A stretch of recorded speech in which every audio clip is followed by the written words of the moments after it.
Salam sejahtera. Majlis pertamanya mengalu-alukan kehadiran Yang Berusaha Prof. Madya Dr. Cik Azlan bin Taib, Ketua Pustakawan Pustakaan Pustanah Bahiyah. Yang Berusaha Profesor Dr. Syukri bin Ahmad, Dekan Pusat Pengajian Bahasa Tamadun dan Falsafah Universiti Utara Malaysia, juga merangkap pembicara program Siri Syarahan Santun Profesor pada pagi ini. Yang Berusaha Prof. Dr. Abdul Halim bin Abdul Majid, Timbalan Pengurusi Majlis Profesor Universiti Utara Malaysia. Barisan Profesor, Sekretariat Program, seterusnya hadirin yang dihormati sekalian.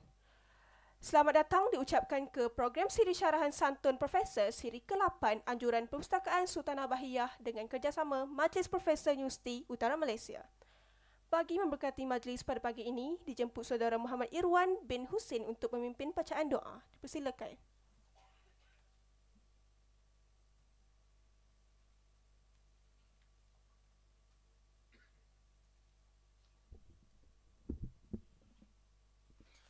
Assalamualaikum warahmatullahi wabarakatuh. Sama-sama kita buka umul kitab Al-Fatihah. A'udzubillahi minasyaitonir rajim. Bismillahirrahmanirrahim. Alhamdulillahirabbil alamin. Iyyaka na'budu wa iyyaka nasta'in. Ihdinas siratal mustaqim. Shiratal ladzina ghairil maghdubi 'alaihim waladdallin. Amin. Bismillahirrahmanirrahim. Alhamdulillahirabbil alamin wa bihi nasta'in wassalatu wassalamu ala asyrafil anbiya'i wal mursalin wa ala alihi wa sahbihi ajma'in. Ya Allah, ya Tuhan kami merafakkan kesyukuran dengan penuh pengharapan kepadamu kerana di pagi yang mulia ini dapat kami adakan satu pertemuan program Siri ke-8 Syarahan Santun Profesor Anjuran Perpustakaan Sultanah Bahiyah dengan kerjasama Majlis Profesor Universiti Utara Malaysia. Semoga dengan inayah dan rahmat-Mu jadikanlah pertemuan kami ini dengan keberkatan, limpahan rahmat-Mu agar kami memperoleh manfaat dan kebaikan daripadanya. Ya Munzilah Rahmah wa Ya Fatihah Barakah. Ya Allah, pada saat dan detik ini juga kami mohon ihsan dan pimpinan-Mu agar Engkau anugerahkan kami kesabaran yang mantap, ketabahan yang jitu, kerjasama yang erat dan semangat jiwa yang tidak mengenal erti putus asa dalam memikul tanggungjawab sebagai Profesor Universiti Utara Malaysia ini dan berusaha menyumbang tenaga, idea dan kepakaran demi meningkatkan kualiti akademik para pelajar universiti maupun masyarakat di luar sana. Ya Allah, Ya Mudabbirul Amri, limpahilah hati kami dengan nur hidayah-Mu agar kami menjadi generasi yang mencintai agama-Mu lalu menegakkan syariatnya, generasi yang mencintai bangsa lalu memelihara kehormatannya, kedaulatan ummah selaras dengan tuntutan syariat-Mu. Ya Allah, ya Tuhan kami, jadikanlah negara kami sebuah negara yang mendapat limpahan rahmat dan nikmat. Kekalkanlah keamanan dan kemakmuran sepanjang zaman.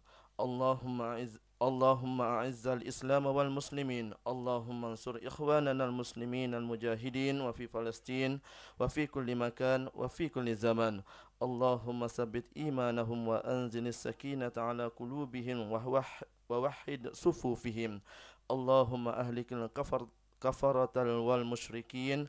Allahumma dammiril yahud jam'ahum. Allahumma ansur alal mujahidin a'daina wa a'da'ad-din birahmatika ya arhamar rahimin. Wa sallallahu ala sayyidina Muhammadin nabiyyi wa ala alihi wa sahbihi ajma'in. Walhamdulillahi rabbil alamin.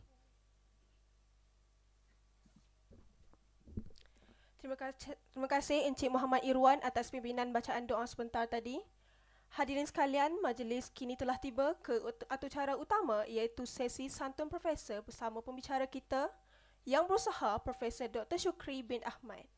Terlebih dahulu, izinkan saya untuk membacakan biodata Yang Berusaha Profesor Dr. Syukri bin Ahmad. Profesor Dr. Syukri Ahmad dilahirkan pada 21 November 1964, merupakan anak kelahiran kampung Teluk Jawa, Padang Hang, Kedah. Beliau memulakan persekolahannya di Sekolah Kebangsaan Al-Biak, sekarang merupakan Sekolah Kebangsaan Seri Muda pada tahun 1970 hingga 1975 sebelum ke Maktab Mahmud pada tahun 1976 hingga 1982. Dan Sekolah Agama Wilayah Persekutuan Petaling Jaya pada tahun 1983 hingga 1984.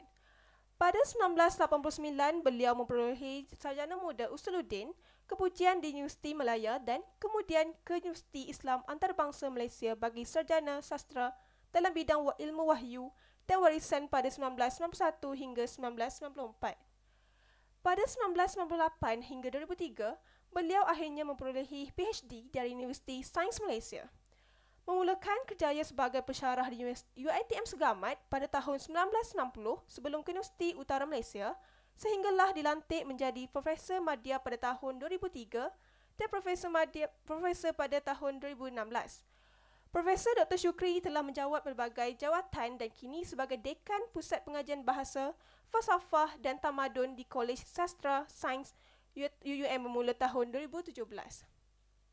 Beliau telah menjalankan kajian mengenai pengaruh pemikiran ulama, adab dan etika kerja Islam dan tamadun Islam selain menghasilkan 4 buah buku dan menyumbang 14 bab dalam buku, 23 penulisan ilmiah dan prosiding.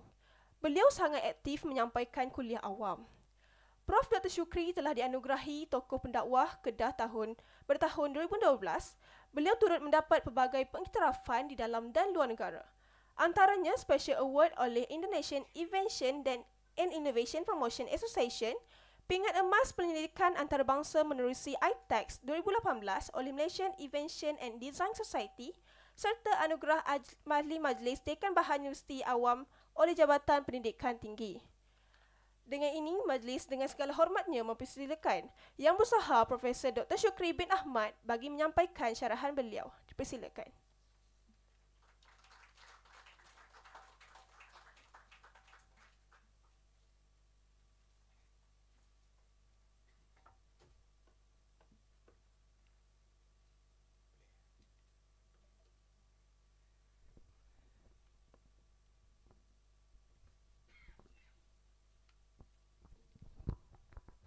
Asal biasa saya pegang. Assalamualaikum warahmatullahi wabarakatuh. Alhamdulillah wassalatu wassalamu ala Rasulillah wa ala alihi wa sahbihi wa man nasarahu wa man wala. Terima kasih kepada Puan Pengerusi. Saya sebenarnya tak suka orang baca biodata saya. Baca tu saya malu sangatlah. Tak ada apa pun. Ia adalah perjalanan hidup. Semakin orang tua, semakinlah banyak dia hidup. Jadi tak semestinya ada sumbangan bersenyap pun. Saya hormati Ketua Perpustakawan PM Dr. Azlan, Prof. Dr. Abdul Halim Majid, sahabat saya, Prof. Dr. Suhadi dan sahabat-sahabat yang lain lah semua, Profesor dan sahabat-sahabat, para pensyarah. Juga saya difahamkan ada juga daripada pelajar-pelajar yang turut serta untuk mendengar pandangan-pandangan yang saya fikir satu usaha yang sangat baik dimulakan oleh Majlis Profesor Universiti Utara Malaysia untuk mengadakan santun profesor ini, dan ini merupakan di antara titik yang mencemerlangkan kita dan boleh memberikan ruang kepada profesor untuk memberikan pandangan dan juga buah fikiran mereka untuk dikongsi kepada yang lain. Izinkan saya untuk menenggelami diri dahulu supaya kita boleh faham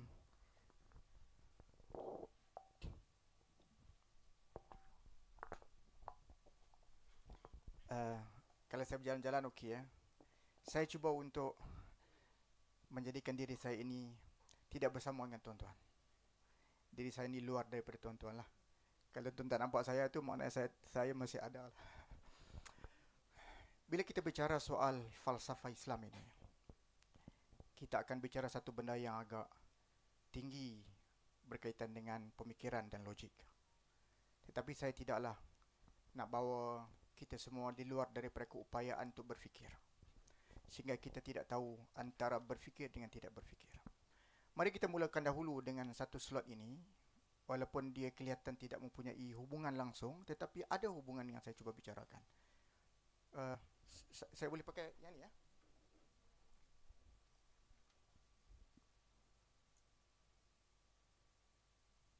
Dia tak boleh ni ya? Tekan kat sini.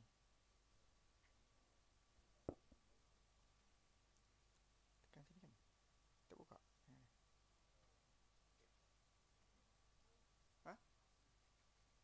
Okey.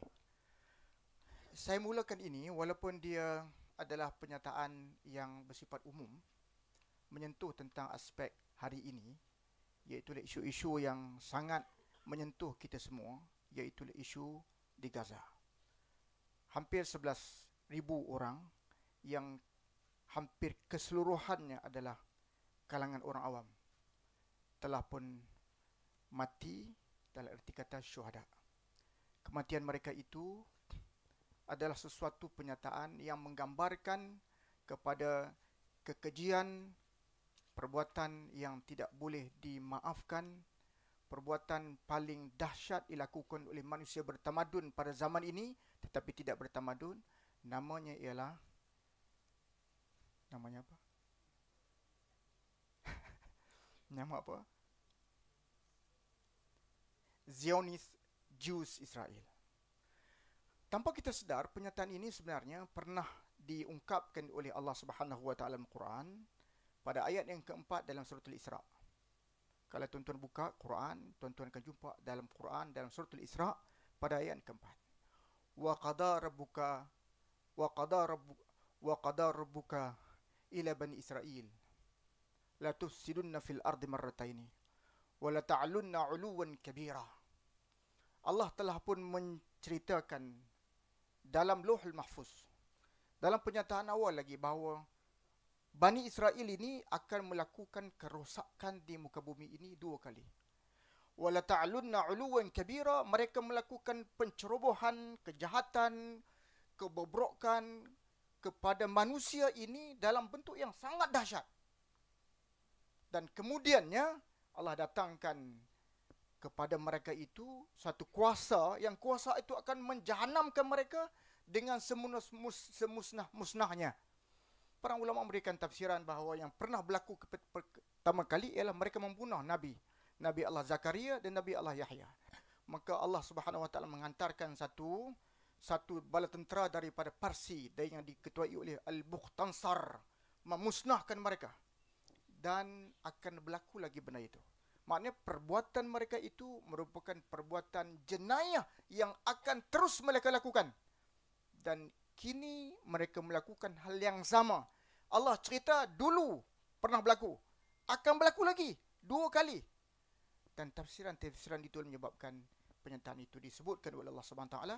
Dan Allah Taala cerita akan datang masuk dalam fil masjid Baitul Aqsa tu, dan akan memusnahkan mereka lagi atas sifat kelakuan mereka. Jika pentafsiran daripada Quran itu kita ambil maklum bahawa kumpulan ini adalah kumpulan yang tidak berfikir dari konteks nilai kemanusiaan maupun nilai-nilai keimanan. Dan kini dia menterjemahkan dan menyerlahkan pernyataan mukjizat daripada Allah Subhanahu wa taala sekali. Mudah-mudahan kita mengambil ini sebagai satu iktibar bahawa pernyataan-pernyataan Allah Subhanahu wa taala ini akan menunjukkan kemenangan kepada kalangan yang mendukung perjuangan menentang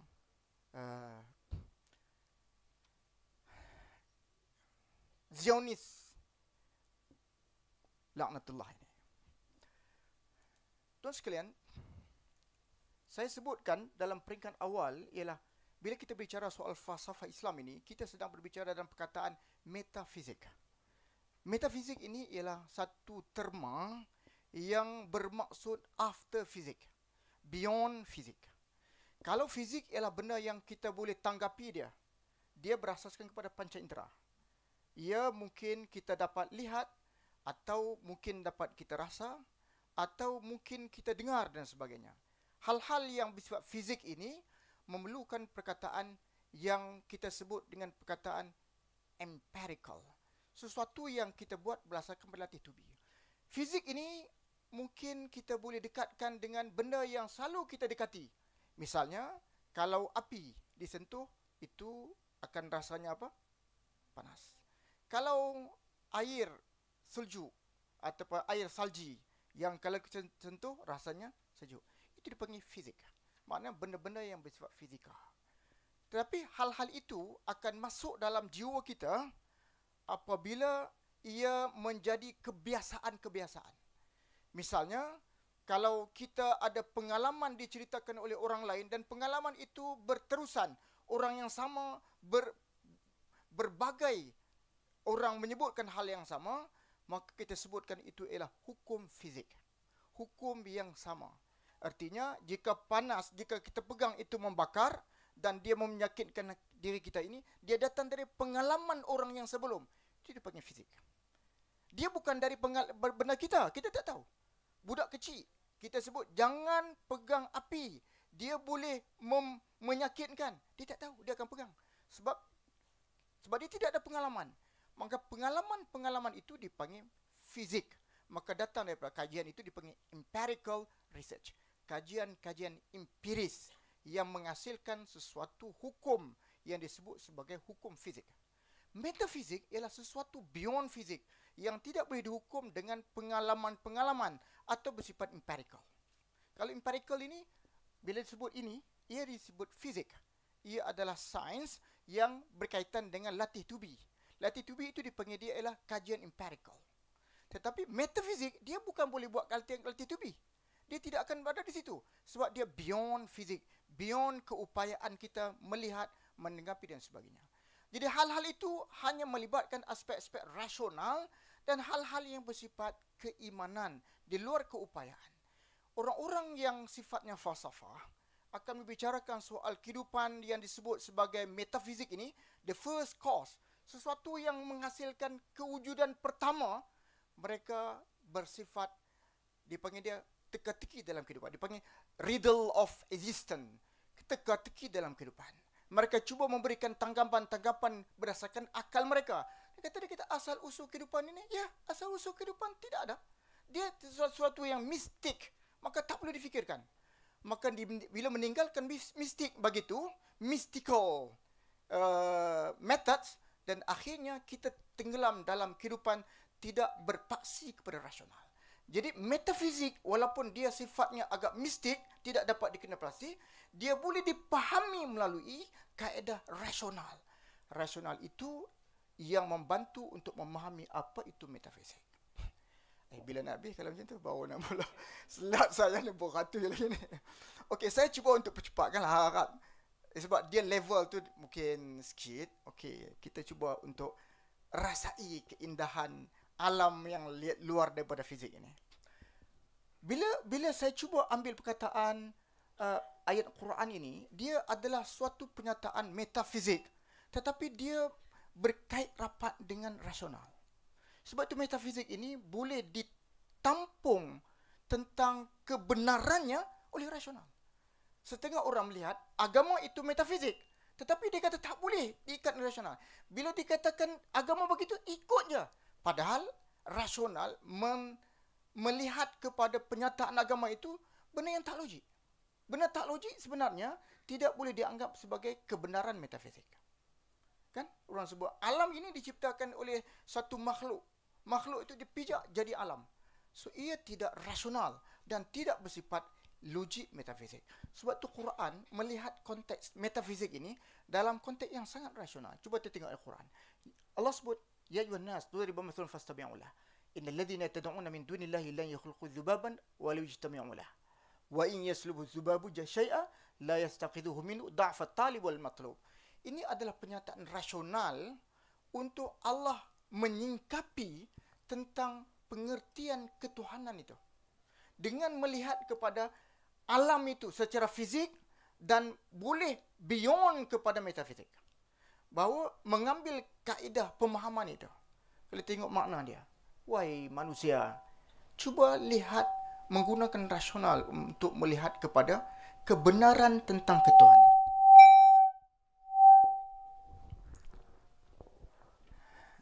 Okey.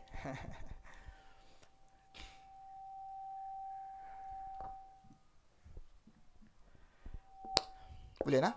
Saya tak dibenarkan jauh jalan sebab dia terikat macam ni. Putar balik. Saya perlu jalan sebab tidak tak puas hati. Kalau kamu menyeru sesuatu yang kamu sembah, yang lain daripada Tuhan, daripada Allah, di mana jika sekiranya yang kamu sembah itu dihinggapi oleh seekor lalat yang mencuri makanan. Kan kalau ada berhala, dia letakkan satu katalah buah limau misalnya. Maka datang seekor lalat mencuri buah limau itu. Maka keupayaan lalat untuk dihindarkan oleh berhala tersebut tak ada. Jadi Quran mahu untuk secara rasional berfikir, adakah dia ada kuasa atau tidak? Kalau tidak ada kuasa terhadap diri berhala tersebut, adakah berhala itu boleh membuat alam yang besar untuk mentadbir dan mengurus alam yang luar biasa? Jawapannya tidak mungkin. Jadi Quran telah memberikan satu pernyataan, da'ufat talib wal matlub. Lemahlah yang menyembah, yang disembah. Maknanya orang yang sembah itu dia lemah, dia sebenarnya tak ada keupayaan berfikir secara logik. Yang kena sembah, iaitu berhala pun dia tak ada apa-apa. So, pernyataan rasional ini memberikan kita faham tentang pengertian ketuhanan secara metafisik. Dia menolak tentang perkataan mystical secara alam ini, secara mistiknya alam ni bersifat, ya dia boleh wujud dan sebagainya. Yang kita akan bicarakan lebih lanjut lagi. Takat tu boleh ikut? Okey lah tu, okey lah. Okey. Metafizik ini dia berbicara soal the first cause. Maknanya keberadaan, kewujudan alam ini siapa puncanya? Itu dipanggil metafizik. First cause. Pertama sekali yang mewujudkan alam ini siapa? Jadi ada orang kata ya alam ini is alam, dia wujud sejak awal lagi. Yang ini banyak. Orang yang menyatakan sedemikian disebut sebagai atheist. Atheist. Jadi falsafah atheist sebagai atheism. Faham atheist. Dalam Quran Allah sebutkan, wa qalu ma hiya illa hayatuna dunya namutu wa nahya wa ma yuhlikuna illa ad-dar. Kan? Wa ma lahum bidzalika min ilmin illa وَمَا لَهُمْ بِذَلِكَ مِنْ عِلْمٍ إِنْ هُمْ إِلَّا يَظُنُّونَ. Allah sebut dalam surah Al-Jathiyah ayat 24. Tuan-tuan boleh buka, tengok sendiri. Allah menceritakan tentang kefahaman ramai kumpulan ini dalam konteks ketuhanannya. Allah sebut mereka itu golongan-golongan etis. Menyebutkan bahawa hidup ini ialah hidup dan mati. Kita hidup, makan, minum, itu, gelak, kita itu, mati. Dia kata, hidup ini, ya hidup dan mati.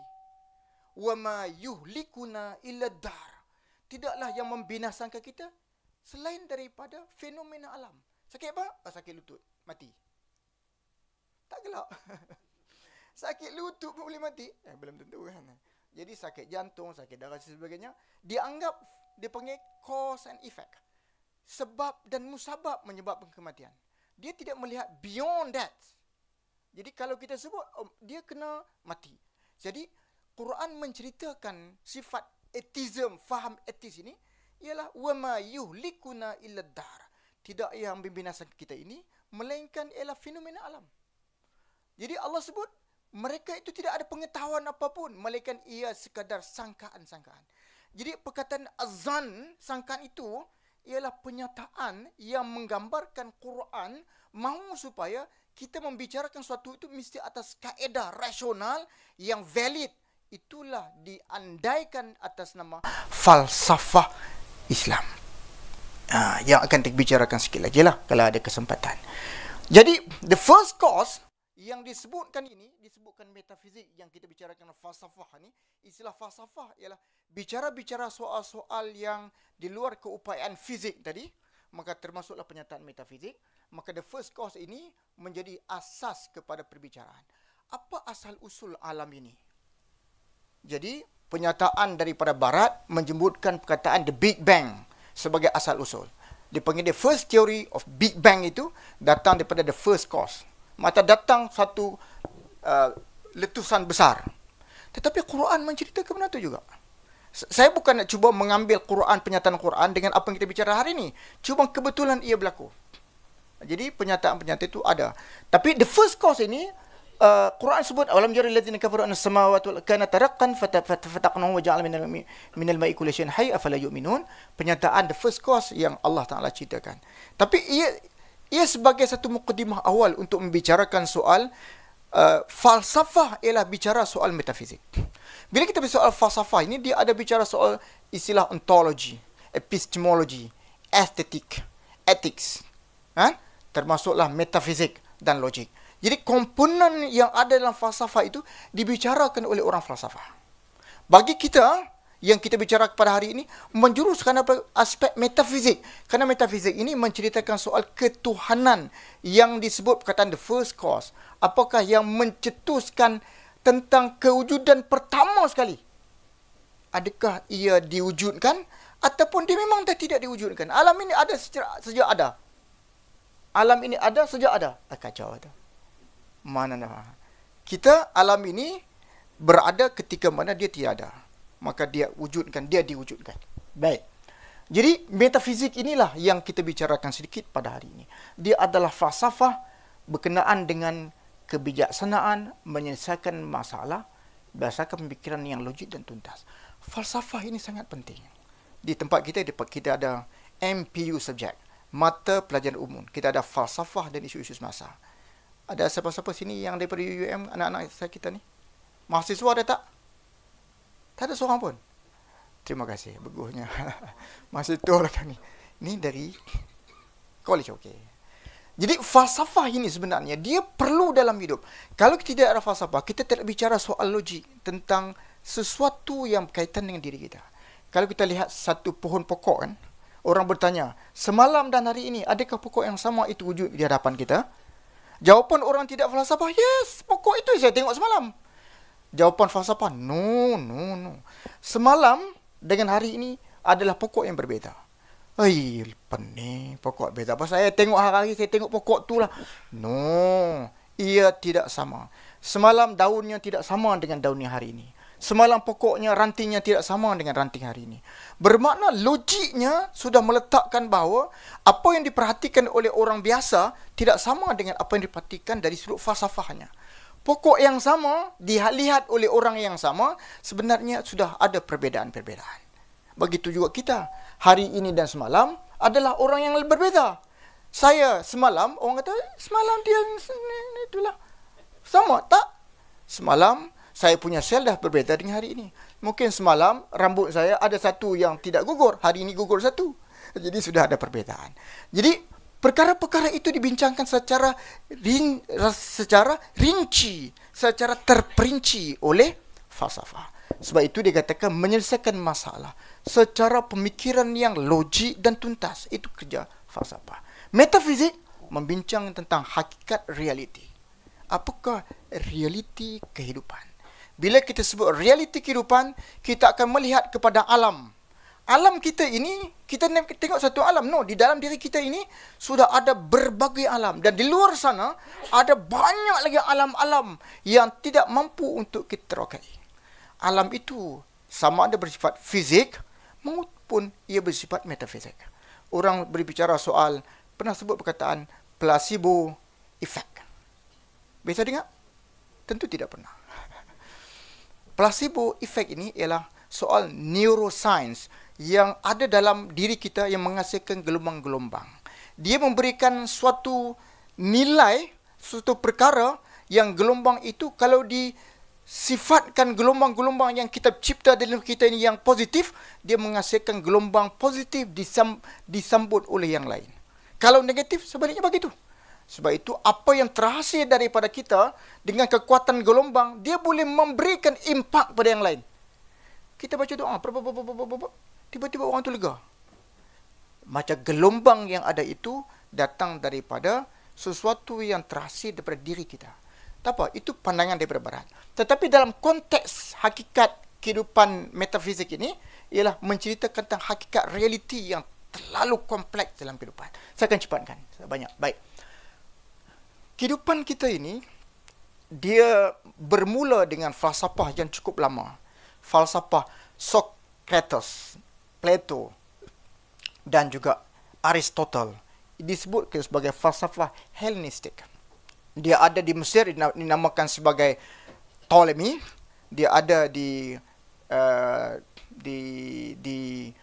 Makedonia, disebutkan dengan falsafah Hellenistik dan sebagainya. So, dia merupakan falsafah Yunani yang berunsur logik untuk diguna oleh kita. Logik itu maknanya disebutkan secara falsafah sebagai penggunaan metod rasional. Dan diterhasilkan di dalam alam dunia Islam ini melalui terjemahan. Kerana alam dunia Islam ni bila masuk ke dalam ruang empire yang luas, mereka rasa bahawa pengaruh Yunani yang hidup itu telah pun mempengaruhi mereka, dan mereka masuk kepada peringkat untuk memahami dalam konteks falsafah Yunani dan juga ilmu-ilmu yang ada dalam dunia alam Yunani pada ketika itu. Maka pemeluk Islam daripada Kristian pun turut serta untuk mengembangkan falsafah ini, dan akhirnya dia telah mencerminkan suatu perubahan dunia Islam yang cukup luas. Di situlah dikatakan perubahan dari sudut perubatan, sains tabi'i, dan diterokai oleh dunia Islam hasil daripada pemahaman daripada falsafah Socrates, Plato, Aristotle, Heraclitus dan Parmenides, dan itu ada dalam dunia lain. So, tuan-tuan sekalian, sahabat-sahabat sekalian dan anak sekalian, saya bimbang saya takkan habis-habis. Ini baru intro ya. Tak masuk tajuk lagi. Dia cuma menceritakan. Saya akan cepatkanlah, cuba faham. Sebab ini adalah falsafah agama yang ada dalam dunia Islam. Saya introkan satu. Kita mungkin tak kenal, tapi Allah Akbar. Sorry. Cepat, rahsia saya dah hilang dah. Okey. Yang ini, tuan-tuan, ini adalah di antara scholars Islam, Muslim scholars, yang telah pun menghasilkan pemikiran-pemikiran dalam pelbagai ilmu sains tabi'i, dan mereka adalah scholars yang juga membincangkan dalam aspek-aspek metafizika. Ini kelebihan dalam Muslim scholars, kerana mereka menggabungkan dua benda, iaitu dalam sains tabi'i, aspek-aspek yang kaitan dengan mathematics, sains, perubatan dan sebagainya. Dalam masa yang sama, mereka juga adalah champion dalam bidang metafizik. Inilah Al-Kindi, Sarakhsi, Al-Razi, Al-Farabi, Ibn Nadim, Ibn Sulaiman, Ibn Hayyan, Ibn Miskawih, Ibn Sina, Ibn Ruz sebagainya. Dan kita tidak masuk sini ni sekejap dalam macam dengan Al-Ghazali itu sendiri. Tapi tak apa. Maknanya kita tahu dalam dunia Islam yang begitu luas, mereka telah pun masuk dalam pemikiran, perbincangan falsafah Islam yang cukup luas dan menghasilkan kesinambungan ilmu sampai pada hari ini. Okey. Baik. Falsafah agama dan dalam Islam. Jadi bila kita bicara soal falsafah agama ini, dia terbahagi pada tiga. Ini baru nak mula intro sikit lagi nak masuk. Ini baru nak masuk. Satu dinamakan sebagai ahli falsafah. Ahli falsafah ini kadang-kadang orang sebut orang gila. Ahli falsafah ini orang gila sebab dia membincangkan sesuatu di luar daripada orang biasa bercakap. Dia tidak akan pernah puas hati dengan satu pernyataan. Okay, satu pernyataan. Kursi itu kursi. No. Dia akan mula bertanya tentang apa itu kursi, konsep kursi, tabiat kursi, realiti kursi, hakikat kursi, sehingga perbicaraan tentang kursi itu sendiri akan melibatkan berhari-hari. Kita kursi-kursi. No. Ahli falsafah, no. Dia akan melihat semua angle supaya perbicaraan itu mencakupi keseluruhan tentang konsep kursi itu sendiri. Kalau orang bercakap soal kita, siapa Syukri? Syukri. No.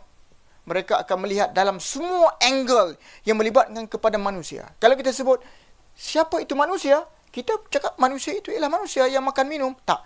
Mereka akan melihat dari semua angle yang boleh dientitikan sebagai manusia itu sendiri. Dalam semua sisi. Itu ahli falsafah. Jadi, membicarakan isu-isu ahli falsafah ini, membicarakan isu-isu falsafah ketuhanan yang kaitan dengan dunia Islam ini, menggunakan metod hujahan dalam usaha mempertahankan kepercayaan agama. Jadi, bila kita bincangkan falsafah ahli falsafah Islam ini, selain daripada membincangkan soal alam tabi'i, tentang konsep alam dan sebagainya, mereka mula masuk berbicara soal falsafah ketuhanan. Keduanya, ahli kalam. dalam konteks bahasa Arab dipanggil al-mutakallimun. Ahli kalam inilah dalam dunia Islam ini orang selalu sebut tentang bicara ilmu akidah usuluddin. Kalau di pondok-pondok ilmu kalam itu, inilah dia. Yang kalau kita pergi dengar ngaji itu tak faham gapo. Benda cerita ni dengar tak faham, tak sah akidah. Kita pun bila aku nak faham. Sebab dia bicara soal falsafah. Itu kalam. Kalam ini perkataan, mulut. Jadi dia membicarakan soal logik-logik yang berkaitan dengan menjelaskan sifat-sifat ketuhanan, sifat Allah, kekadiman Al-Quran, adakah Quran itu qadim atau hadis dan sebagainya. Ru'yatullah, melihat Tuhan, kebebasan berkehendak, sifat alam. Ini adalah ilmu kalam. Saya kategorikan ini untuk kita faham dahulu duduk letak masing-masing dalam konteks falsafahnya. Ketiganya ialah ilmu tasawuf. Kalau ilmu tasawuf ni orang senang suka lah ilmu tasawuf ni. Bicara soal-soal tentang nur, kedalaman hati, tentang makrifah ketuhanan. Dia bicara betul. Kalau faham tak faham sudah ada kita ilmu alam yang tinggi. Sememangnya ada dalam dunia Islam yang itu disebut hakikat tasawuf melalui pemikiran falsafah. Dia panggilnya falsafah pemikiran.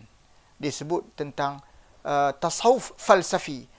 Tasawuf yang berfalsafah.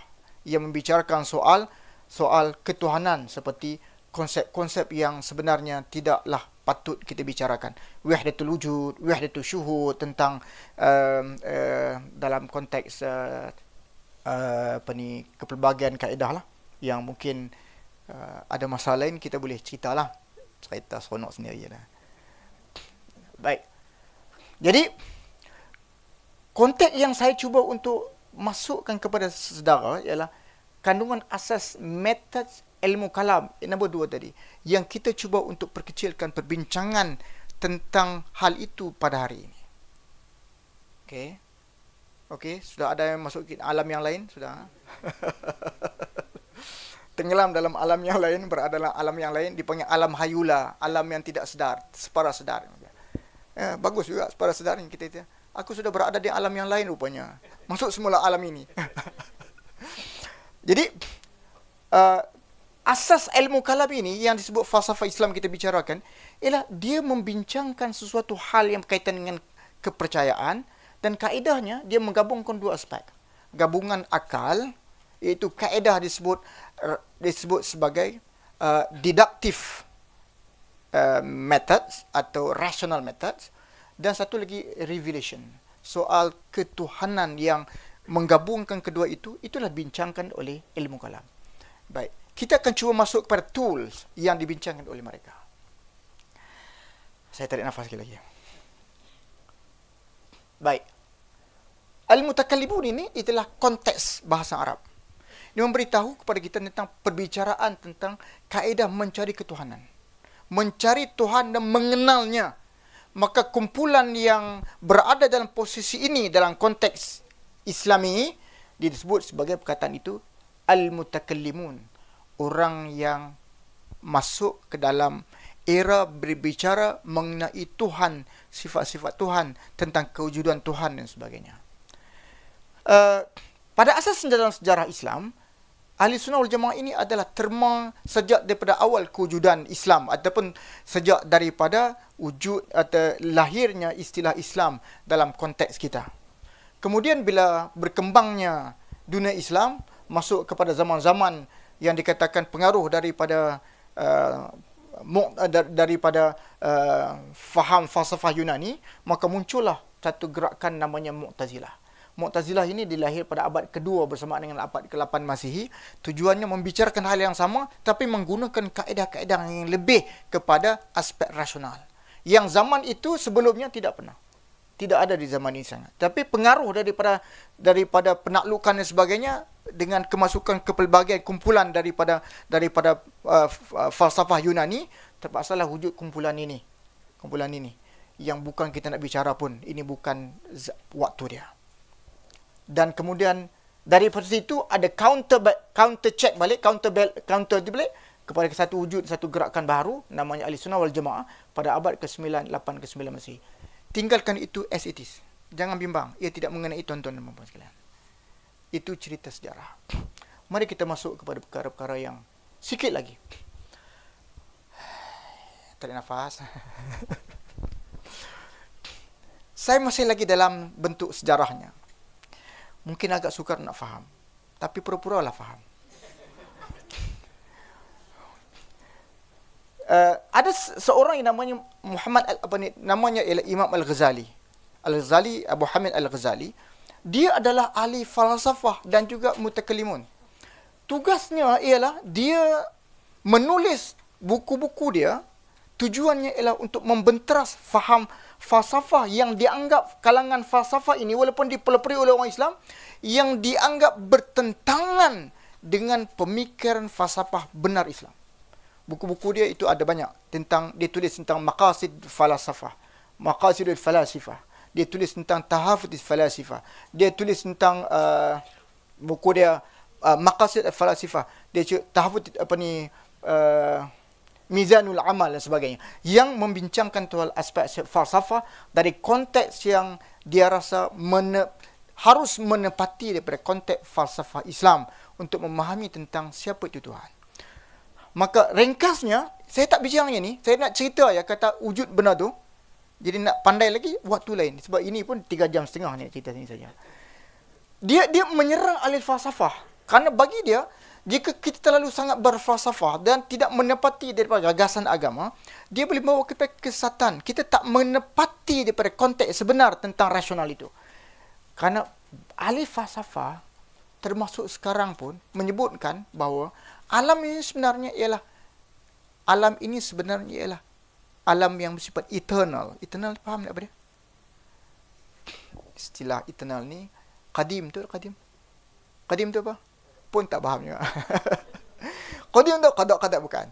Qadim ni maknanya dia disifatkan sebagai dia tidak ada permulaan.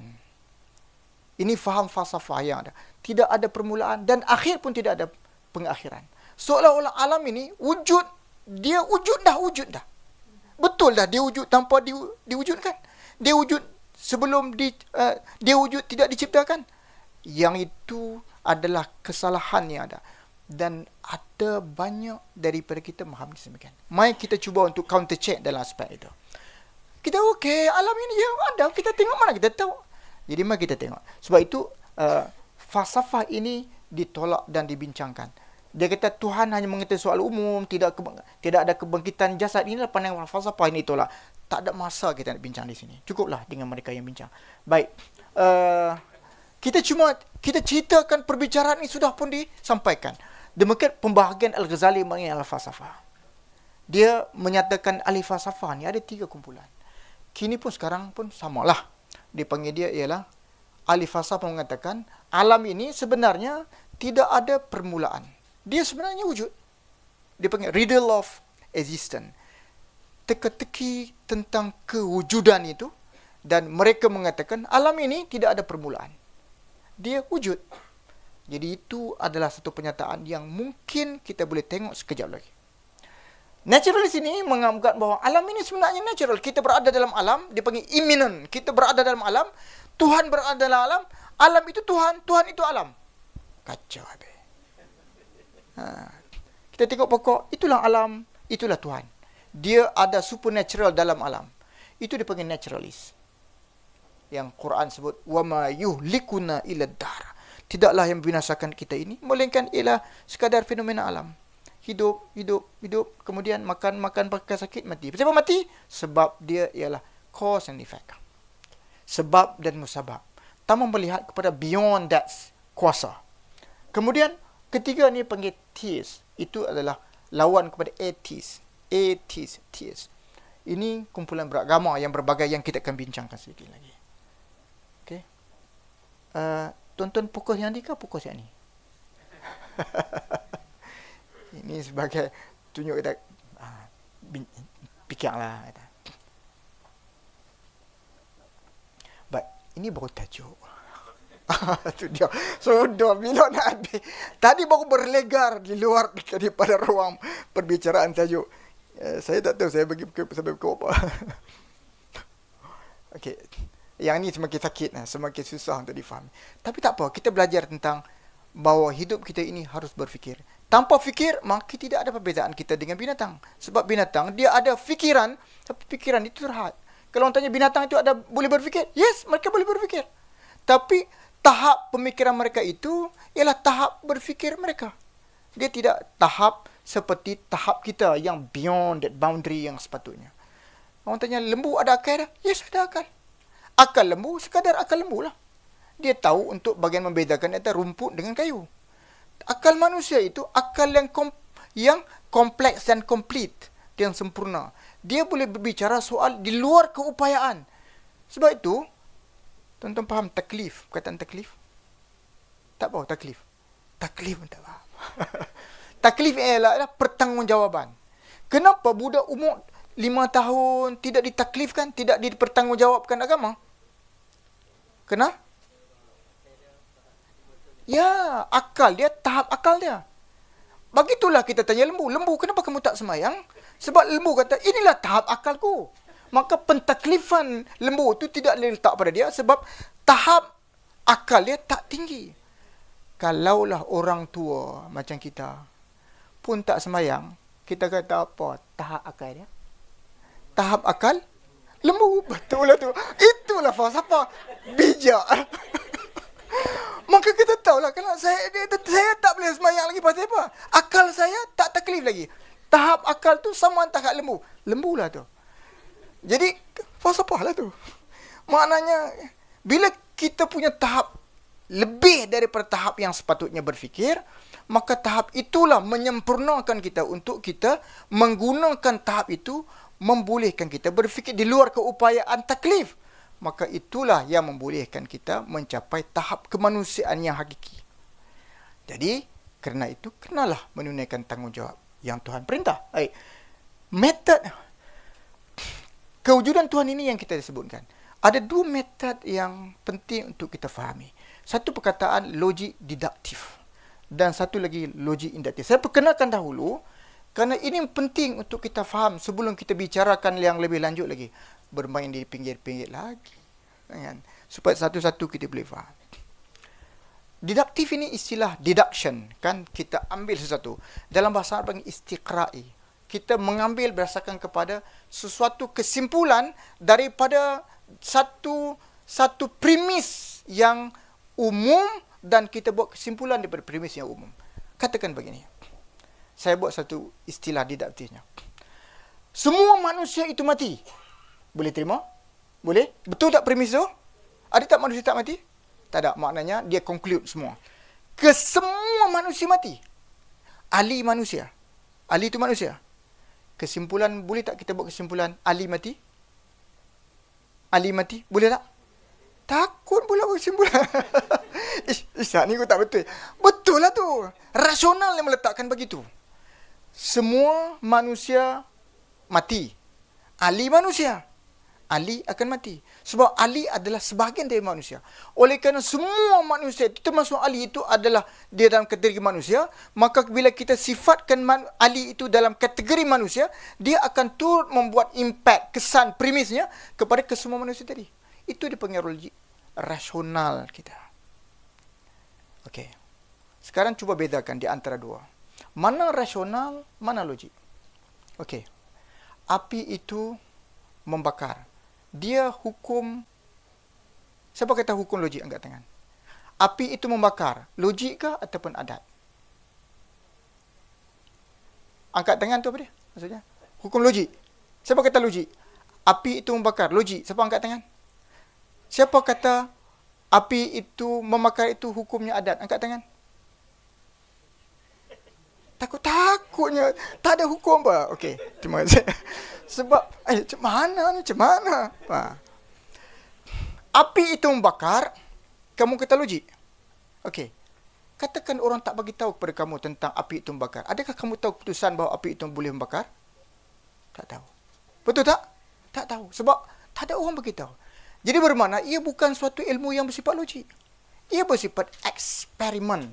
Dia bersifat suatu hasil daripada uji kaji orang atau pengalaman orang bagi tahu. Cuba tengok api, tak pernah orang bagi tahu. Pegang. Tak ada apa-apa. Berani tak pegang? Kenapa jadi berani? Sebab tidak ada pengalaman. Jadi pengalaman itu disebutkan sebagai hukum adat. Jadi adat ini datang daripada empirical eksperimen. Jadi orang sebut dan dia buat dan betul. Cause and effect ni berlaku. Maka datanglah hukum. Api itu membakar, kan? Apa benda yang kaitannya itu. Tetapi kalau orang sebut begitu, okey, contohnya. Seorang Ali dilahirkan oleh ibunya Fatimah. Okey. Kan? Ali dilahirkan oleh ibunya Fatimah. Siapa lebih tua di antara Ali dan Fatimah? Kan pening lah. Itu bersifat eksperimen ke atau bersifat logik? Eksperimen. Aduh. Eksperimen. Logik lah. Itu dipanggil logik. So, perbezaan nampak tak? Kena masuk kelas lah kata. So, didaktif ini ialah hal-hal yang bersifat bermula dengan logik. Sebab itu dia ada premis umum menghasilkan kesimpulan spesifik, berfikir dia umum khusus sebagainya. Semua manusia makhluk berfikir, kami adalah makhluk berfikir, kami adalah manusia. So, itu dipanggil rasional, didaktif. Baik, kita kekal dulu definisi ini. Okey? Ini kalau tuan-tuan nak tengok bahasa Inggeris, kok saya tak reti bahasa Melayu, ambil bahasa Inggeris ni. Okey. Oh, sorry.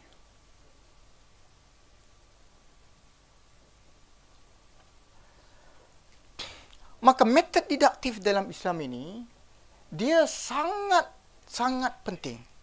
Dalam Islam ni, didaktif metod ini sangat ditekankan. Dia tidak menggunakan konteks. Dia panggil dia taklid buta. Kan? Blind imitation.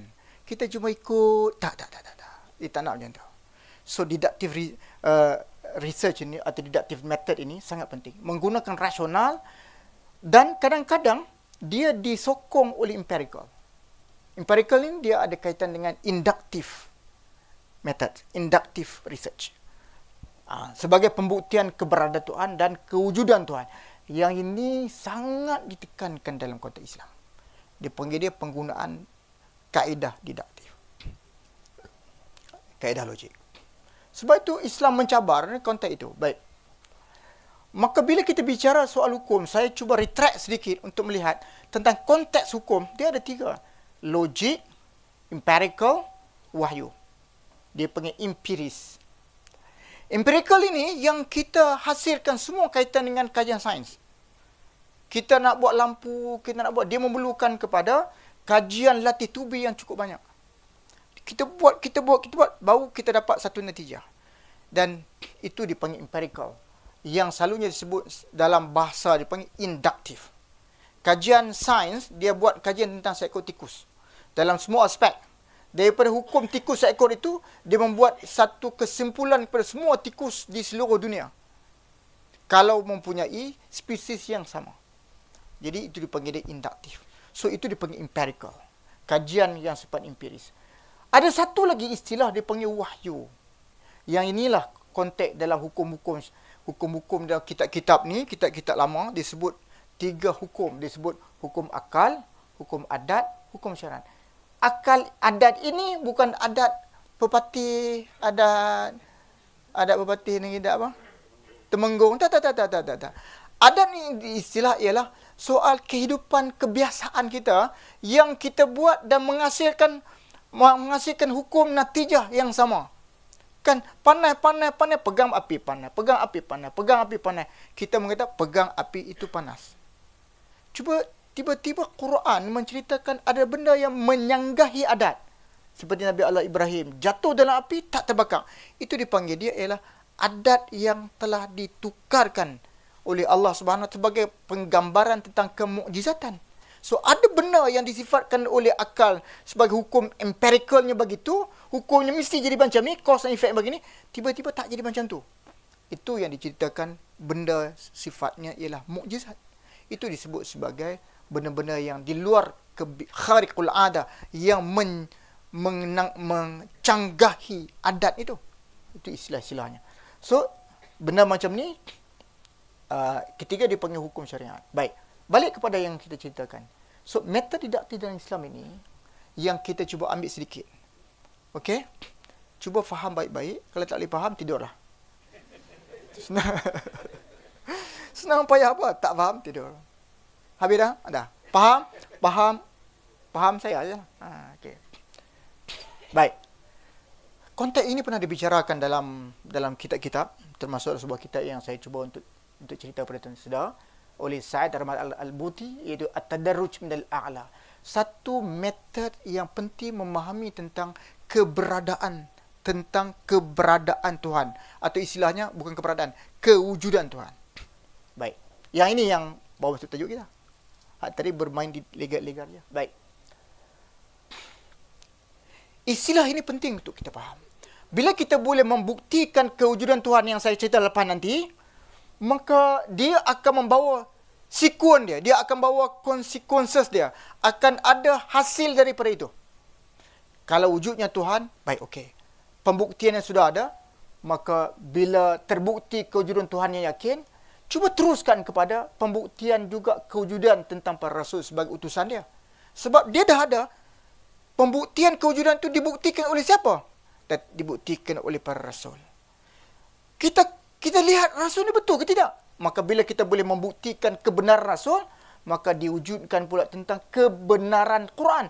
Betul tak Quran itu is a Quran yang Tuhan turunkan? Kalau ianya terbukti, maka dia akan menghasilkan kepada apa yang diceritakan Quran dalam hukum-hukum itu adalah sesuatu yang valid dan benar. So, hasil inilah yang harus kita fahami dalam konteks memahami kewujudan Tuhan. Okey? Baik, mari kita tengok satu sudut logik didaktifnya, logik pembuktian kewujudan Tuhan. Baik. Kalau ditanyai, okey, betulkah alam ini diciptakan? Betul? Okey. Cuba buktikan. Siapa kata betul? Mapomu. Ha? Kata apa mu? Betul. Betul. Ha, betul.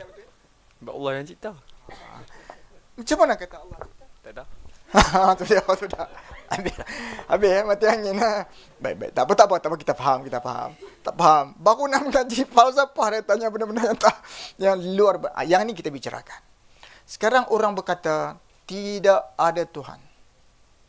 Alam ini tercipta, alam ini wujud, tidak diciptakan. Mari kita buktikan melalui kaedah falsafah. Yang itu yang kita nak.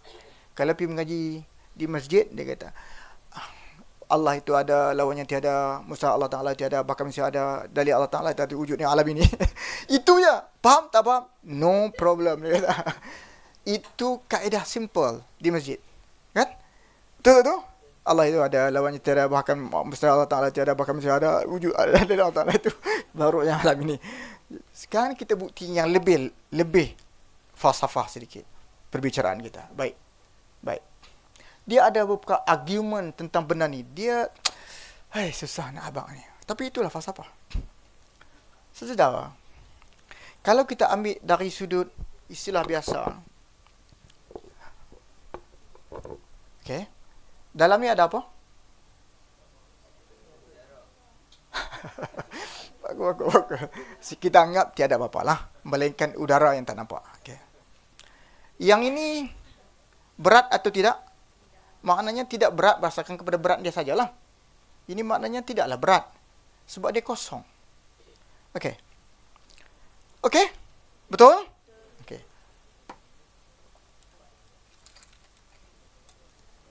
Saya berbuah benda dalam ni. Yang tadi dengan yang ni, yang mana lebih berat? Betul ke? Atau sama berat? Apa ni nak? Takut ni nak jawab. Jawab secara logik lah. Yang tadi dengan yang sekarang, saya bawa benda dalam ni. Yang mana lebih berat? Sama berat. Macam mana sama berat? Janganlah takut. Ni bukan teka-teki. Ni betulnya. Saya orang balik. Saya ikut tak nampak. Kosong kan? Nampak? Kosong? Nampak? Okey. Nampak? Yang ini kosong. Beratnya kita letak berapa kita tak tahulah. Saya bubuh benda dalam ni. Ni cerita logik ni, logik. Okey? Yang mana lebih berat? Yang ini lebih berat, betul? Dia tahu ni cakap lagi, betul? Betul lah. Takkan saya tengok ini lebih berat daripada yang tadi. Okey, kita terima. Logiknya benar dan itu tak perlu lagi disingkat oleh siapa. Logik akal itu logik. Iaitu, bila ada benda dalam ini, lebih berat daripada yang kosong. Baik. Kaedah inilah yang kita cuba faham. Berat suatu timbangan atau benda yang beratkan adalah mustahil. Benda ini kosong. Kosong. Tiba-tiba dia kosong, lebih berat daripada benda yang ada dalam ni. Logik tak? Ia mustahil. Ataupun, yang ni kosong, yang ni kosong. Pegang sekejap. Kosong dua-dua. Tiba-tiba ini lebih berat. Kadang ini sama. Logik ke tidak? Logik? Tak logik. Mana ia mustahil? Sebab dia mesti akan sama. Melainkan ada pengisian yang lain. Mungkin dalam ni ada jin sekong, dalam ni tak ada jin. Itu lain kira. Sebab ada jin saya kita tak nampak. Itu. Tapi kalau sama-sama ada bentuk simbangan, dia tiba-tiba ini berat, yang ni tak berat, itu adalah benda yang tak logik. Dia mesti akan sama. Premis ini yang kita nak sebutkan dalam perbicaraan kita. Peganglah, itu premis tadi ya. Logiknya. Jadi adalah satu yang mustahil, suatu timbangan tanpa benda yang beratkan, tiba-tiba jadi berat. 2-0, tiba-tiba yang ni lebih berat daripada yang ni. Ia adalah satu yang mustahil. Masuk dalam otak lah, mustahil. Adakah logik? Nak tekankan lagi. Adakah logik pada pengatan Tuhan berdasar gambar dacin di atas, yang ini akan jadi macam ni? Tak, dia akan jadi macam ni. So, premis ini harus kita pegang dahulu untuk melihat kepada logiknya alam ini. Dia wujud tanpa ada yang menghasilkan dia berat. Okey. 2 piring, saya ulang lagi. 2 piring penimbang yang kosong. Tiba-tiba salah satu jadi berat tanpa ada yang memberatkan. Ia adalah mustahil dan tidak diterima oleh logik akal. Sebab itu, kewujudan alam ini, kita faham, dia boleh wujud, dia tak boleh wujud. Okey, no problem. Maknanya dia panggil mungkin, kewujudan dia mungkin. Maknanya asalnya dia boleh wujud dan boleh untuk tidak wujud. Tetapi sekarang ni alam itu wujud. Maknanya dia daripada tempat yang kosong, 2 yang kosong, tiba-tiba dia ada benda ni. Dia jadi berat. Isunya bagaimana dia boleh jadi berat? Bagaimana dia boleh terhasil pengisian alam itu daripada kosong kepada wujud? Itu soalan yang perlu dijawab. Soalnya, yang memberatkan siapa? Yang menghasilkan pemberat itu siapa? Yang membawa masuk dalamnya siapa? Tiba-tiba dia berat. Siapa yang masuk ke mana ni? Itu yang harus dibincangkan. Oh, dia jadi sendiri. Juga. Akal tak terima. Logik tak terima. Faham? Seumpama seperti kita pergi naik ke supermarket kan? Naik supermarket. Tiba-tiba ada eskalator naik. Eskalator? Naik. Kita pun naik eskalator, oh dia jadi sendiri. Tak ada apa saja. Tak logik. Automatically otak kita akan mencari, alat apa yang naik ni? Dia akan cari-cari. Jadi alam yang begini, tiba-tiba dia asalnya boleh kosong, tiba-tiba dia wujud. Bagaimana dia boleh diwujudkan? Yang mewujudkan itu kuasa apa? Kuasa apa itulah yang dibicarakan. Dipanggil the first cause. Yang menjadikan dia itu berat itu siapa? Itulah pertanyaan yang mesti kita terima. Tak boleh sekadar, ini mesti kau, dia mesti, biarkan dia. Tak boleh. Logiknya harus diletak di situ. Kenapa dia boleh dalam keadaan kosong, tiba-tiba ada, tiba-tiba dia begitu sempurna, begitu cantik, begitu tersusun, begitu.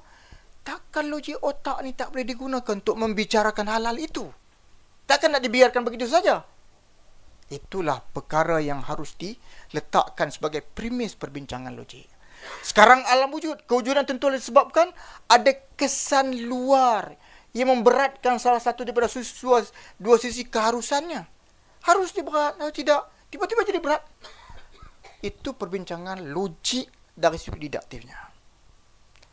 Boleh faham? Boleh masuk universiti lah. Okey, masuklah. Ini perbicaraan. Kita bermasuk kepada fasa pertama, perbicaraan. Kalau demikian, hukum logik mengenai kewujudan alam.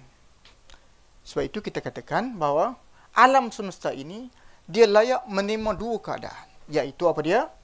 Dia boleh wujud dan dia tidak boleh wujud. Kalau kita tak wujudlah kita. Tapi realitinya kita telah wujud. Jadi kalau dia tak wujud, mana tak ada lah. Tapi bila dia dah wujud, timbangan dia sudah tidak lagi sama berat. Alam ini sejak dahulu dia belum ada yang menguasai seluruh tempat kewujudan. Sebelum. Dan benda itu dipertahankan oleh kajian empirical. Empirical datang daripada the Big Bang Theory. Mana asal alam ini tak ada. Berlakunya satu letusan besar. Dalam Quran sebut, awalam yaril ladzina kafaru anna as-samawati wal arda kanata ratqan fafataqnahuma wa ja'alna minal ma'i kulli syai'in hayy afala yu'minun. Tidakkah kamu observe, kaji, wahai orang-orang yang kamu tak percaya Tuhan? Asal usul bumi dan alam ini sebenarnya adalah satu. Lalu kami letuskan dia, the Big Bang itu berlaku. Kemudian bila berlakulah bumi dan langit. Maknanya ruang dan materi. Ruang itu space dan materi lah, benda. Berlakulah ruang. Dan kemudian dia berlaku solid dan akhirnya berlakulah planet demi planet.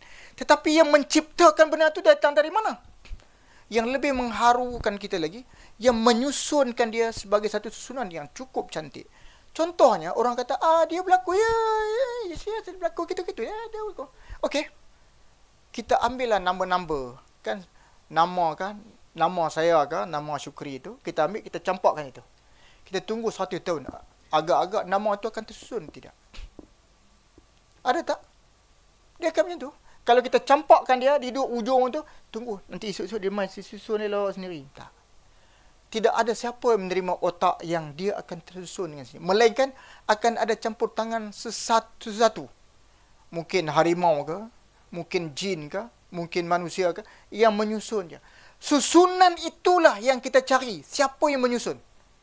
Jadi alam yang cantik, yang tersusun, yang penuh dengan keindahan ini, tiba-tiba dia terjadi begitu tanpa disusun oleh yang kuasa luar biasa, kuasa ketuhanan. Itu akal orang gila. Dia tidak boleh diterima oleh logik manusia. Sebab itulah, jadi isunya, kuasa apakah memberatkan suatu timbangan itu? Maka logiknya mustahil alam wujud tanpa yang mewujudkannya. Yang mewujudkan itulah yang kita bicarakan nanti. Ini baru nak masuk pada mengenal erti kewujudan Tuhan. Kalau kita boleh terima secara logiknya, okey, ada Tuhan, mari kita masuk kepada fasa kedua tentang Tuhan bagaimana yang kita maksudkan. Ya, ini cerita falsafah Islam. Tapi masa baru bermula. Kacau. Nanti ini tengah jalan lah. Tapi boleh faham lah kan? Dah kayak sikit-sikit dah masuk kan? Saya masuk boundary tu, masuk sikit. Okay. Siapa yang berada dalam alam fana, silakan. Kan bila masuk kelas kan, selalunya kita berada dalam alam fana. Alam fana mana? Alam hilang dari alam nyata. Hilang. Kan? Kemudian kita kembali, dia kembali semula kepada alam nyata. Tiba-tiba hilang balik. Masuk ke mana? Alam bakak dia datang. Tadi fana ni bakak lah maksudnya. Tarik balik, masuk balik. Jadi ada terma yang lain orang sebut. Dia kata alam ini dia sebenarnya dia bersifat rantaian dia. Dia kata yang tadi okey, saya tak percaya lah, sebab alam dia macam satu putaran. Dalam konteks kita sebut incarnation. Reincarnation ini dia putar balik. Orang itu lah masuk balik, lagi jadi balik, esok jadi balik, begitu dia tak habis dia kata. Ya, bagi tafsiran logiknya, mustahil kesenambungan alam berlaku tanpa titik awal. Sebab musabab memang terjadi. Sebab begini mungkin orang ini mati hidup balik itu boleh jadi. Tetapi isunya ialah titik awal tu di mana? Tetapi bagaimana titik awal tu wujud? Tanpa campur tangan yang mewujudkan titik awal tersebut. Titik awal itu yang kita tanya, the first cause. Okey, siapa yang memberi kesan terhadap kesinambungan itu jika sudah ada titik awal. Okey, dia mati hidup, okey, esok mana. Tapi yang menghasilkan, yang memberikan kesan kepada setiap kesinambungan itu siapa? Yang itu yang kita bicarakan soal ketuhanan. Jadi Big Bang teori ini menunjukkan kewujudan awal. Namun kuasa mencetuskan titik awal itu dari mana? Ia bermakna adanya kuasa supernatural yang kita tafsirkan sebagai Tuhan. Itu tafsiran awal untuk memaham tentang kewujudan Tuhan. Baik. Contoh yang lain, kadang-kadang orang sebut tentang angka kan.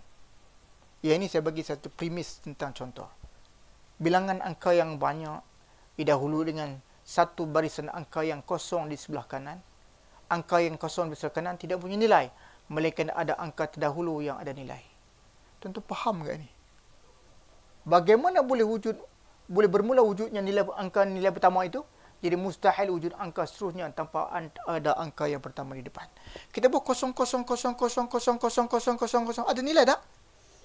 Melainkan kita perlu ada satu angka pertama. Bubuh 1000 baru ada nilai. Kalau 0,00000 nak tunggu bila ni? Tak ada. Pakai tak ada. Jadi perkara soal dia punya kesinambungan atau putaran itu tidak akan berlaku. Melainkan mesti first cause yang menghasilkan impact itu. First cause yang menghasilkan impact itu ditanya. Siapa yang menciptakan first cause itu?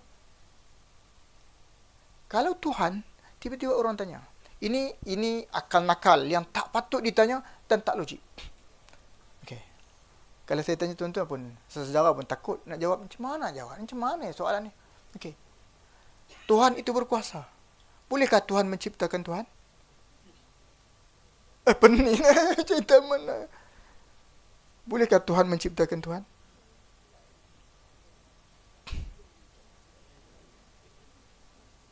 Tuhan itu berkuasa. Nak jawabnya?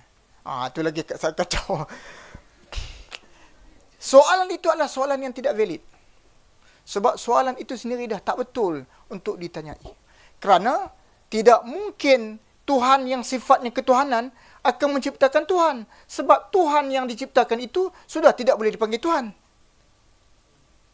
Sebab Tuhan mempunyai definisi ketuhanan yang mutlak. Dia bukan Tuhan yang seperti difahami oleh setengah orang. Dia punya ada teritori yang terhad. Itu tak nama Tuhan. Kalau dia teritori terhad, itu bukan Tuhan. Bila teritori yang tidak terhad, dia disebutkan sebagai teritori yang sepenuhnya. Mana kudrah kekuasaannya penuh. Kehendak dia penuh, maka dia tidak boleh menciptakan dan tidak logik dia menciptakan benda yang mana perkara tersebut tidak mempunyai kudrat yang penuh. Jadi istilah penciptaan yang kedua yang kena cipta itu bukan lagi Tuhan. Sebab definisi ketuhanan itu tidak mencakupi kepada yang kedua. Boleh faham? Okey, falsafah. Boleh masuk universiti. Itu maksudnya. Jadi soalan-soalan harus dilihat. Ada soalan-soalan bodoh yang tidak boleh ditanyai, tetapi kita terjebak kerana kita rasa kita perlu menjawab soalan-soalan itu.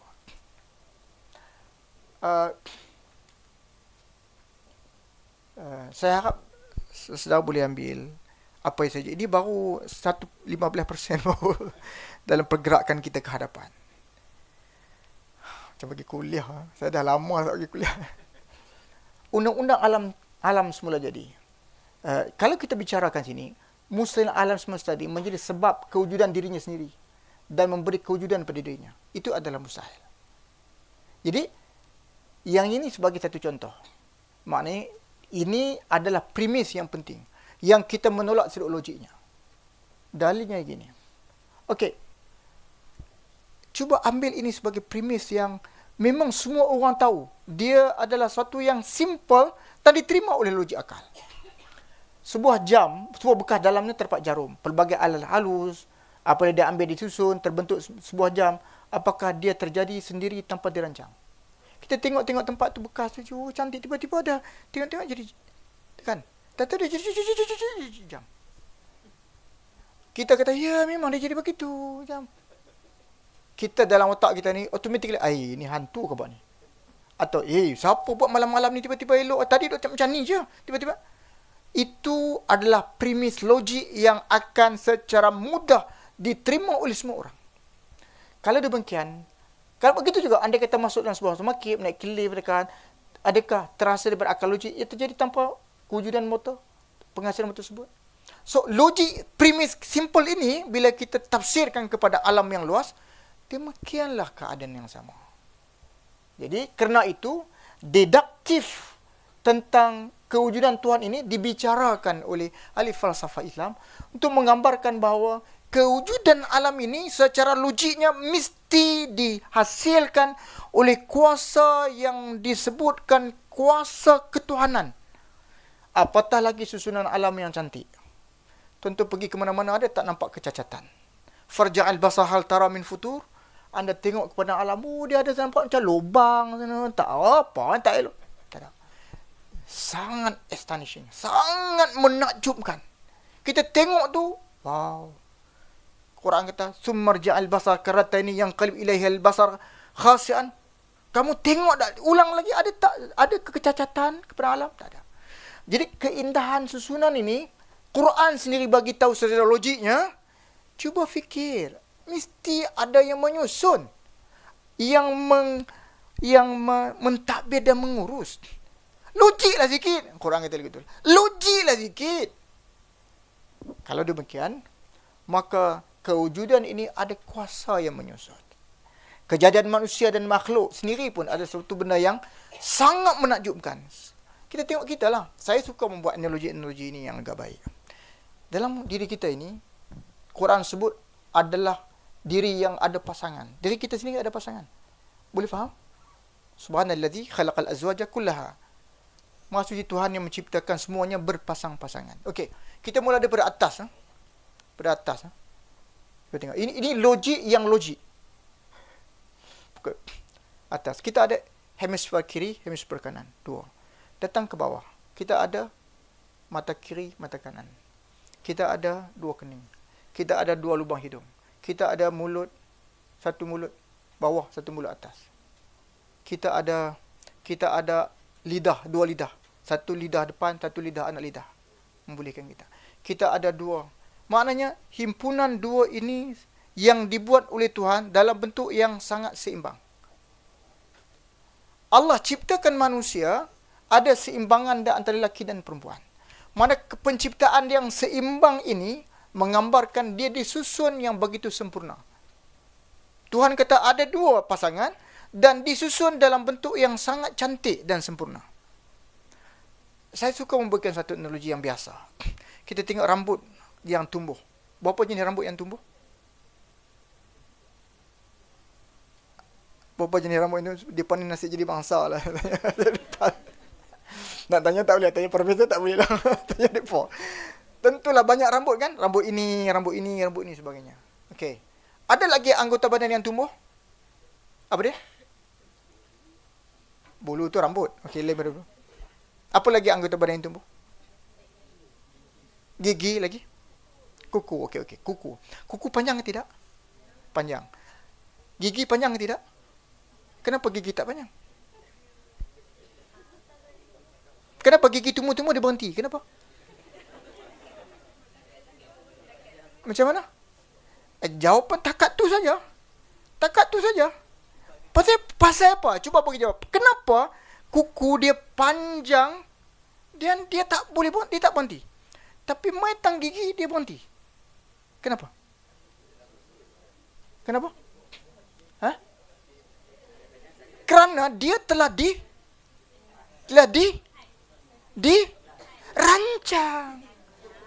Itu saja. Kerana dia telah dirancang. Itu namanya perancang, itulah Tuhan. Kalaulah tak dirancang, bayangkan gigi tak berhenti tumbuh. Aduh. Dia naik sana.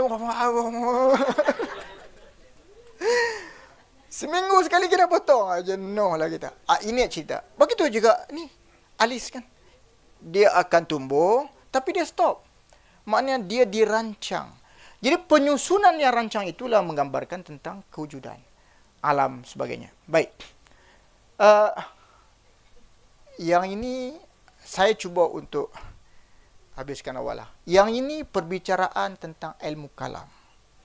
Saya ambil yang tadi menunjukkan bahawa dari sudut kewujudan itu, dari sudut falsafah Islamnya, dari sudut ilmu falsafah Islamnya, mereka memberikan pembuktian bahawa kewujudan itu memang ada. Memang dia datang daripada first cause yang menghasilkan kewujudan itu. Alam ini dia tidak diciptakan, dia tidak wujud tersendiri, tetapi dia diciptakan. Ada satu kuasa luar yang menciptakan dia, menghasilkan dia. Itu disebut dalam metafiziknya the first cause. Itulah Allah. Isunya ialah Tuhan tu macam mana? Tuhan tu ada, tapi siapa Tuhan itu? Bagaimana untuk kita menterjemahkan Tuhan itu? Baik. Ini sebahagian daripada apa yang kita bicarakan. Di sini ada pengajian dipanggil ilmu kalam. Kalau di pondok-pondok dipanggil pengajian ilmu tauhid. Baik. Dalam soal ilmu kalam ini, dia ada bicara tentang aspek-aspek ini. Jadi ini mungkin makan masa yang panjang. Tapi saya cuba nak rumuskan supaya kita boleh faham kenapa ianya penting untuk memahami tentang konsep ketuhanan itu. Ini dibicarakan oleh ahli falsafah Islam. Maka dia telah berikan kepada kita pemahaman tentang beberapa konsep ini dalam bahasa Arab. Saya cuba untuk rumuskan secara mudah untuk kita semua faham. Okey? Boleh? Boleh semua boleh? Okey? Bimbang saya. Takut semua dah berada dalam alam yang lain. Pertama ialah istilah wujud. Dalam bahasa Melayu bermaksud ada. Maksud wujud itu ialah kalaulah Tuhan itu kita andaikan dari premis kita tidak wujud, maka tidak akan adanya alam ini. The first cause yang menghasilkan alam itu dan ternyata dia ada, artinya ada yang mengadakan. Kewujudan wujud ini dipanggil dia wajibul wujud. Kewujudan dia tidak terikat dengan mana-mana kewujudan. Kita ni wujud, tapi kewujudan kita ni terikat dengan kewujudan Tuhan. Kalau Tuhan tak ada, kita tak ada. Wujud kita kerana yang dia menciptakan kita. Alam ini wujud, kewujudannya kerana dia diciptakan, dihasilkan oleh Allah. Allah, Tuhan, dia tidak boleh diciptakan. Kalau dia diciptakan, dia pun terikat dengan dia diciptakan. Akhirnya tak habis-habis mencari Tuhan. Jadi kewujudan Tuhan, dia mesti disifatnya kewujudan yang mesti dan tak tertakluk kepada kewujudan yang lain. Kalau dia pun diciptakan, tak boleh dianggap sebagai dia Tuhan. Sebab dia masih lagi berada posisi dia diwujudkan. Sebab itu, disebutkan dalam konteks pengajian usul dia panggil sifat nafsiyah. Sifat nafsiyah ni maksud kewujudannya ialah kewujudan yang mesti wujud dan tak tertakluk kepada mana-mana kewujudan. Itu dipanggil Tuhan. Jadi bila Tuhan itu kewujudannya mutlak, tak terikat dengan kewujudan apa-apa. Kita kena terima hak tu dulu. Terima yang tu dulu. Tapi kalau Tuhan tu wujud, sebenarnya dia ada lagi buat Tuhan, maka kewujudan Tuhan itu masih lagi lemah dan dia tak boleh layak untuk dipanggil sebagai Tuhan.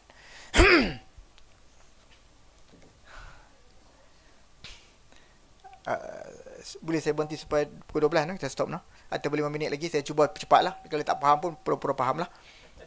Kemudian kalau ada soal jawab pun okeylah, ada 5 minit misalnya. Boleh tak? Boleh. Jadi yang keduanya, kita pernah mendengar perkataan qidam, ini bahasa Arab.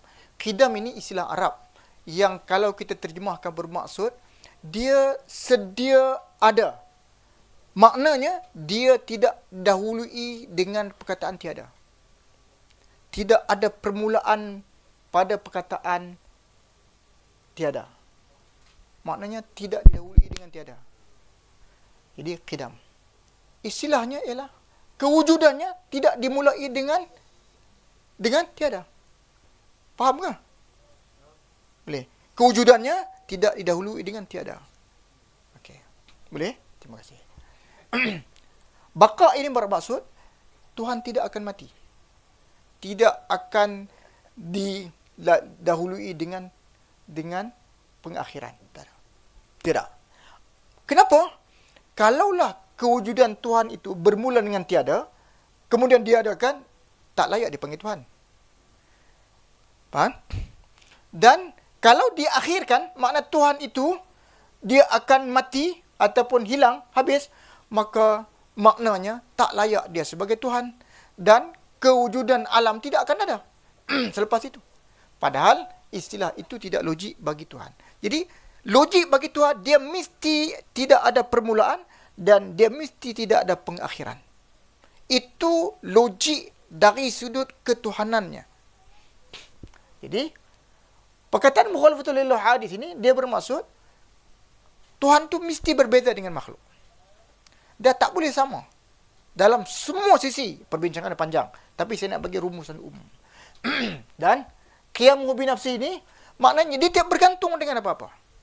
Dia tak bergantung dengan mana-mana unsur-unsur yang boleh melemahkan dia sebagai Tuhan. Wahdaniyat bermaksud Tuhan itu tidak boleh ada dua. Tak boleh.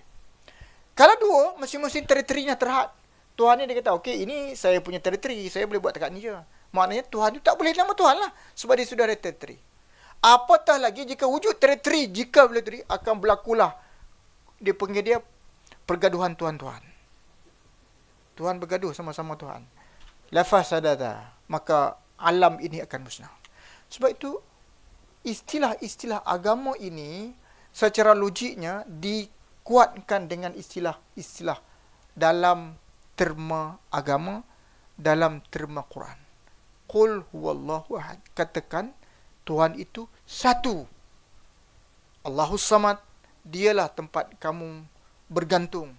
Lam yalid, tidak beranak. Walam yulad, tidak diperanakkan. Walam yakullahu kufuwan ahad, tidak ada setara dengan dia. Sama sekali. So, pernyataan inilah yang menggambarkan perkataan istilah wahdaniyah. Ini dipanggil sifat-sifat salbiah. Istilah salbiah ini adalah sifat-sifat penafian yang kelayakan Tuhan itu tak boleh menafikan benda-benda yang tidak layak kepada Tuhan. Sifat-sifat ini. Sifat-sifat ini menolak sifat-sifat yang mana menganggap benda itu tidak layak bagi Tuhan. Baik. Qudrat iradat Muhammad SAW ini saya tinggalkan dahulu. Saya fikir masa tak mengizinkan. Istilah qudrat, iradat, ilmu hayat ini, dia maksud kuasa yang mutlak oleh Allah. Iradat, kehendak yang mutlak dari Allah. Allah mengetahui semuanya. Allah itu hidup. Kalau Allah itu mati, tak ada lah perkataan lagi manusia. Makhluk ataupun Tuhan. Sama mendengar, melihat dan berkata-kata. Ini adalah sebab makna yang kita bincang panjang.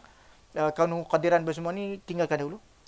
Saya cuba untuk masuk kepada satu lagi perkataan induktif. Payah nak habis macam mana nak buat. Saya cuba cepatkan lah. Walaupun benda-benda ini sebenarnya. Induktif ini adalah satu metod. Dalam falsafah Islam, menggunakan kaedah, kalau sudah satu benda itu valid, maka validity itu akan digunakan tanpa kita persoalkan lagi tentang pernyataan tersebut. Saya bagi contoh lah, induktif. Kalau saya pernah mengaji dalam bahagian saintifik ni, dia kena metode induktif ni. Deduktif, kita dah biasakan dengan metode-metode tu. Katakan, saya bagi benda yang primi yang biasa. Setiap hari, Ali pergi ke kedai. Bahasa mudah. Setiap hari, Ali pergi ke kedai. Perjalanan Ali ke kedai itu akan melalui rumah Acong. Ingatlah. Ya, boleh faham tak? Ali pergi ke kedai. Dia melalui rumah Acong. Acong ada seekor anjing. Setiap hari Ali ke kedai melalui rumah Acong, anjing itu tidak menyalak. Setiap hari Ali ke kedai, pergi melalui rumah Acong, anjing Acong tidak menyalak. Dengar? Betul? Okey? Ya. Besok Ali akan pergi ke kedai. Soalannya lah, adakah anjing Acong akan menyalak? Tahu mana kata tidak menyalak? Tahu menyalak? Sebab berdasarkan premis eksperimen. Adat tadi. Itu induktif. Oleh kerana eksperimen kita lalui dengan kebiasaan itu, maka secara induktifnya kita telah terima premis itu sebagai valid. Sebagai sahih. Valid itulah disebut induktif. Validity itu. Dan kita tak bersoalnya. Okey. Inilah yang disebut sebagai kaedah induktif syarak. Bila kita melihat kepada Quran, kita melihat soal validity Quran itu. Quran ni valid tak? Apa yang disebutkan dari sudut sifat ilmiahnya, sifat penurunannya, cara yang Nabi penyampaiannya, semuanya diambil kira. Kita tak persoalkanlah, tidak ada persoalan-persoalan yang menggambarkan kecacatan tentang Quran, ayat dia, dari sudut logiknya, semua benda tu. Jadi kalau itu sudah tidak dapat nak disalahkan Quran, maka apa-apa yang disampaikan Quran itu sebagai benda yang valid. So validity Quran itu sudah tidak boleh lagi dipertikaikan. Jadi sebab itu dikatakan premis pengambilan umum berdasarkan observasi data yang spesifik seperti tadi dia menghasilkan satu hukum. Baik. Sebab itu hukum adat ni adalah hukum empirical induktif yang saya sebutkan tadi. Okey. Ini adalah yang digunakan metode induktif dalam teologi Islam ini dipanggil at-tadarruj minal adna, daripada bawah ke atas. Yang inilah yang sebenarnya sedang diamalkan oleh masyarakat barat hari ini. Mereka ada yang menggunakan rasional untuk memahami tentang konteks kebenaran agama. Ada yang menggunakan konteks induktif untuk membenarkan tentang kewujudan Tuhan. Dia melalui proses memahami Quran dulu. Mengenali Quran, melihat Quran ni ada tak dia ada konteks, dia punya konflik dari sudut fakta. Sehingga orang, tak betul lah, maaf, tak. Sebab itu kebenaran ini, bila dipegang kesahihannya, maka menerima kebenaran terkandung ini sudah menjadi valid. Jadi dalam fakta ini, bila berbincang soal teologi, orang akan melihat dari sudut fakta. Okey, semua itu agama ni kata, okey, semua kita agama ini menyatakan ada Tuhan. Okey, kita terima. That's fact. Sekarang mari melihat kepada fakta tentang ketuhanan dalam tekstual masing-masing. Okey, si A kata dia ada kitab dia, si B dia kata kitab dia, si A. Okey, mari kita cuba tengok dari sudut kesahihan kandungan kitab itu. Jadi bila kita melihat kandungan kitab itu, baru kita nampak kebenaran masing-masing. Jadi kebenaran Quran ini, dia tiada kesalahan bahasa, fakta ya, sanad Quran. Sanad ni mana? Change of narration di sini. Sahih benar, sifat Nabi yang ummi, kemukjizatan sebagainya, menunjukkan dia punya fakta yang sangat valid. Saya bacakan tadi. 1400 tahun yang lalu, tak ada siapa yang tahu tentang konsep Big Bang teori. Tak ada siapa tahu. Adakah Nabi tahu daripada kajian saintifik? Orang bagi tahu dia kajian Sokrates ke? Tak ada siapa. Tetapi Quran harus bagi tahu dah. Awalam yaral ladzina kafaru anna as-samawati wal arda kanata ratqan. Tidakkah kamu perhatikan, observe, wahai orang yang tak beriman, siapa yang telah menemui the Big Bang teori ni? Seorang yang bernama Hubble di Jerman, yang dia melihat kepada expansion alam, kemudian dia telah menemui tentang teori itu. Quran cerita bukan wahai orang-orang yang beriman, tak. Dia cerita wahai orang yang tak percaya. Tidakkah kamu observe, buat kajian saintifik, sungguh alam ini asalnya satu, kemudian berlaku letusan, berlakulah alam itu. So penceritaan-penceritaan ini menggambarkan bahawa ia sangat beyond the boundary of scientific research. Menggambarkan kesahihannya. Jika sudah ada ketepatan ini sudut induktifnya, maka dia tidaklah lagi boleh kita nafikan tentang autentisitinya, kebenaran itu untuk membuktikan kewujudan Tuhan. Yang tadi premis melalui logik, yang ini premis melalui observasi, melalui tindakan scientific observation. Faham? Induktif. Tengok pernyataan Quran. Kan? Dalam Quran tu ada, dia biarkan dua ayat. Bainahuma barzakhun la yabghiyan, dalam surah Rahman. Keduanya kami tidak pisahkan. Dia campur tapi dia tidak bercantum. Dan memang Nabi pernah biasa pi ke tapak ni tak. Tapi pernyataan itu wujud dalam soal observasi saintifiknya, maka itu menyatakan kebenaran Quran. Jadi kerana itu saya fikir walaupun ada banyak-banyak lagi bawah, saya fikir takat itu dulu perbicaraannya. Kesimpulannya daripada apa yang saya ceritakan jadi, bahawa kewujudan tentang ketuhan tadi boleh dibuktikan melalui falsafah, pemikiran logik, sama ada menggunakan metod deduktifnya atau metod induktifnya. Maka kita mendapat satu kesimpulan yang tepat mengenai kewujudan Tuhan dan kebenaran itu ada kepada Al-Quran. Kata dahulu, saya menepati masa sampai pukul 12. Terserahlah kepada pengurusi nak tutupkan atau nak bagi soalan. Saya tertakluk kepada kuasa pengurusi. Terima kasih. Assalamualaikum warahmatullahi wabarakatuh.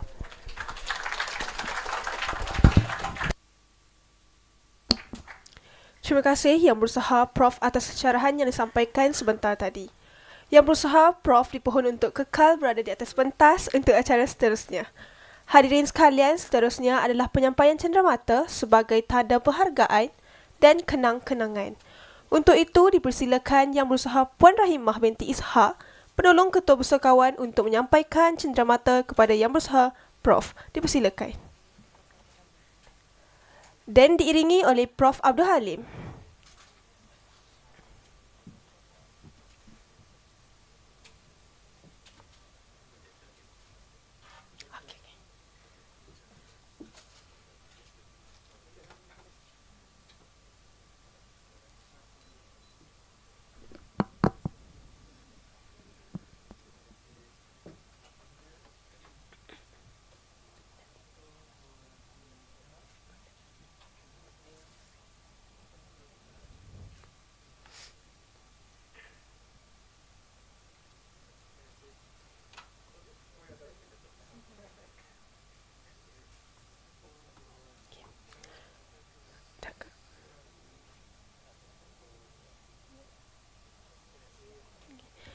Seterusnya dipersilakan Cikgu Syakirah binti Ismail, Kolej Sultan Abdul Hamid.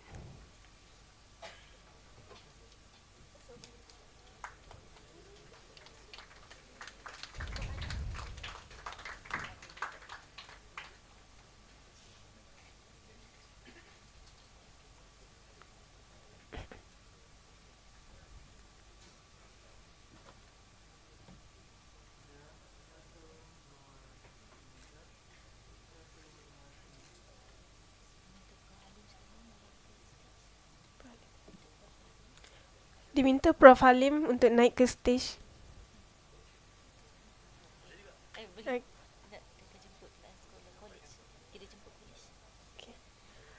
Seterusnya, Encik Muhammad Amiruddin Abdul Halim, Kolej Pertanian Malaysia.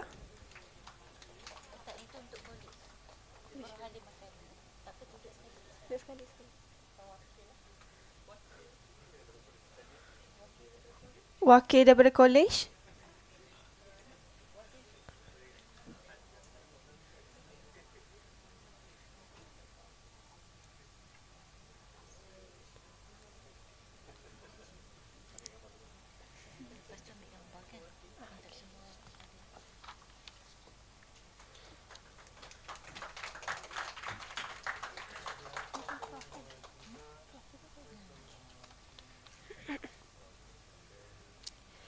Terima kasih Yang Berusaha Prof dan Puan Rahimah.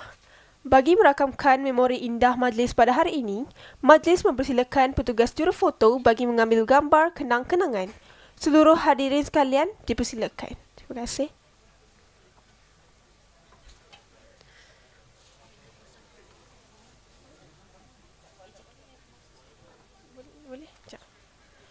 Diminta AJK untuk mengambil gambar.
Hadirin sekalian, dengan ini majlis pada hari ini telah tiba ke penghujungnya.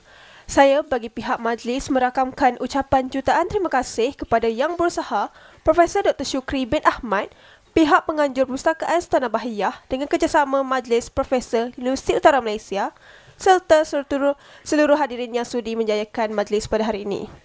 Akhir kata, mohon ampun dan maaf andai terkasar bahasa, tersilap bicara daripada saya.